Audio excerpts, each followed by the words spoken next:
Halo, selamat belajar IPA untuk SMK jurusan akuntansi pada materi pokok gejala alam biotik dan abiotik. Sudah siap belajar? Nah, 4 materi pokok yang harus kita pelajari. Yang pertama, ciri-ciri makhluk hidup. Yang kedua, gejala alam biotik.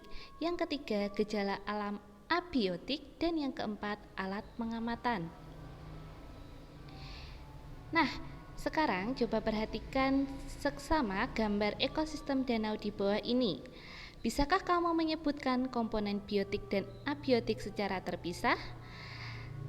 Kita coba ingat kembali bahwa di SMP komponen biotik adalah komponen hidup.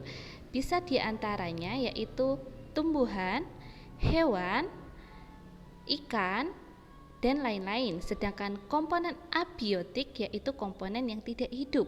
Contohnya cahaya, udara, bebatuan, asap, dan lain sebagainya. Part pertama, kita belajar tentang ciri-ciri makhluk hidup.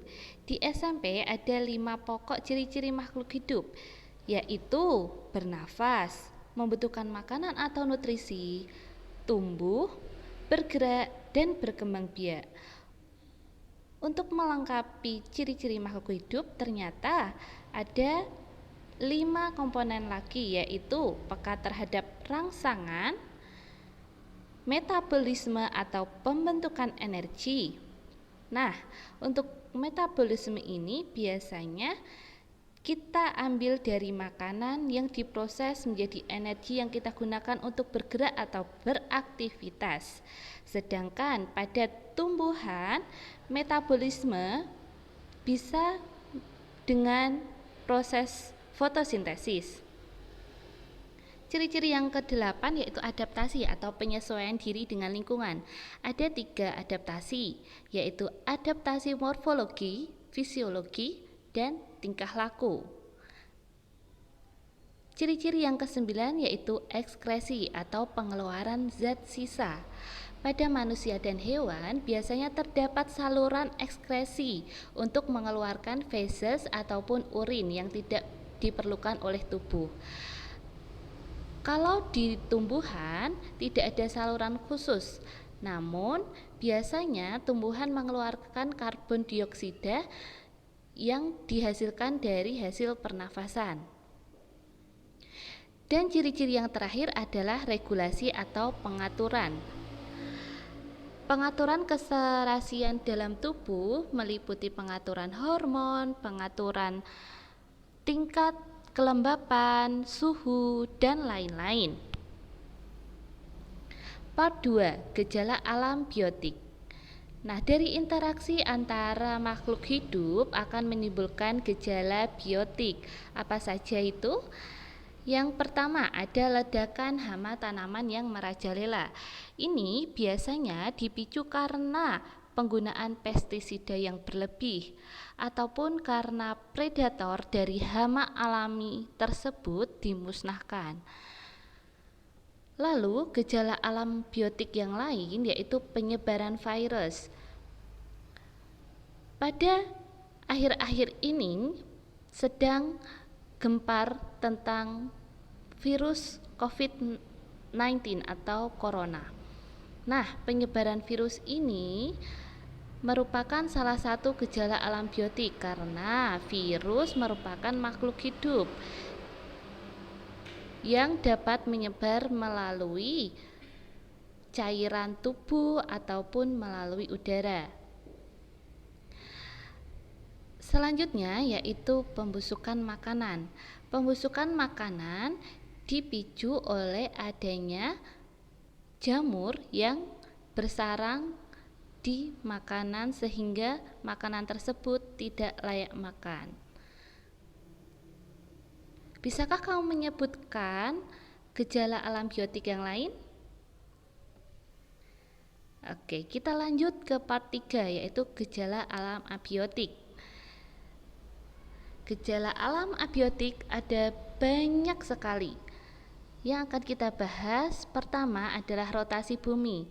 Rotasi bumi merupakan perputaran bumi pada porosnya. Apa sih akibat dari rotasi bumi? Yaitu ada pergantian siang dan malam, perbedaan waktu, gerak semu harian benda langit, dan perbedaan percepatan gravitasi. Lalu, ada revolusi bumi. Revolusi bumi adalah perputaran bumi mengelilingi matahari, mengakibatkan gerak semut tahunan matahari, perubahan lama siang dan malam, pergantian musim, dan penampakan rasi bintang. Sedangkan gejala alam abiotik yang lain itu ada gerhana, pelangi, dan kebakaran hutan. Gerhana dibagi menjadi dua, yaitu gerhana matahari dan gerhana bulan. Gerhana matahari karena sinar matahari yang akan sampai ke bumi terhalang oleh bulan, sedangkan gerhana bulan yaitu sinar bulan yang akan sampai ke bumi terhalang oleh matahari. Part 4. Alat pengamatan gejala alam. Yang pertama, teropong.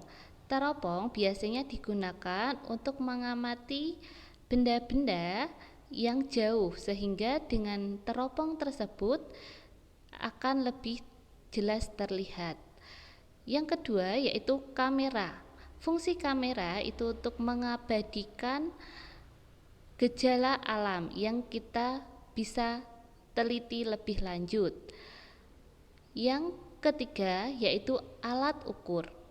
Alat ukur ini banyak sekali macamnya. Ada alat ukur untuk suhu yaitu termometer, ada alat ukur untuk waktu yaitu stopwatch, ada alat ukur untuk panjang yaitu roll, meter, dan lain sebagainya. Dan alat yang terakhir yaitu barometer atau alat yang digunakan untuk mengukur kelembapan udara, serta altimeter yaitu alat yang digunakan untuk mengukur ketinggian tempat dari atas permukaan laut. Nah, sekarang lakukan proyek yuk. Tugas kalian yang pertama, foto fenomena lingkungan di sekitar rumahmu. Yang kedua, klasifikasikan komponen biotik dan abiotik dalam foto tersebut.